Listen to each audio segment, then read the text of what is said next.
नमस्ते, प्रणाम। हम खेसारी लाल यादव सबके पैर छू के प्रणाम कर रहा हूँ। आज सुबह आँख खोलते ही इतनी दुख भरी मैसेज मिला मुझे कि समझ में नहीं आया कि हम क्या करें।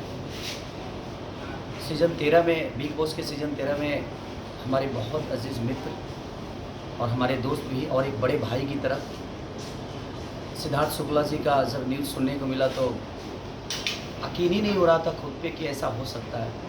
क्योंकि मैं सीज़न 13 में हमारी लड़ाइयाँ भी दोनों भाइयों की हुई, वो प्यार की लड़ाइयाँ थी।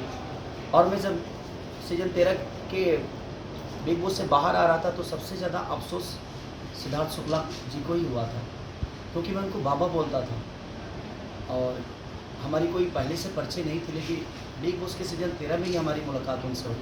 वो बड़े अच्छे इंसान भी थे, अपनी कोई भी बात निधड़क बोलते थे और इस उम्र में जाना ये कुछ अजीब सा लगा।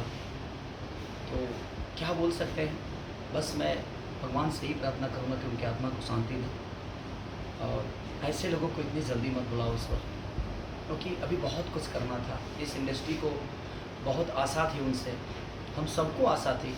एक अच्छी पर्सनालिटी के साथ, एक अच्छे विचारधारा के साथ अपने जीवन को चला रहे थे। मैं उस माँ को सादर प्रणाम करता हूँ, क्योंकि आज उस माँ पे क्या गुजर रही होगी। क्योंकि मैं सिद्धार्थ बाबा के माँ से भी मिला था जब फाइनल में मैं गया था, तो बड़ी प्यारी है वो। और माँ, हम सब हैं आपके साथ, बिल्कुल आप निश्चिंत रहिए कि हाँ, एक बेटा गया है, ठीक है, अब ईश्वर को क्या मंजूर था नहीं जानता मैं, बट बहुत सारे बेटे आपके हैं जो आपके प्यार के लिए हमेशा खड़े रहेंगे।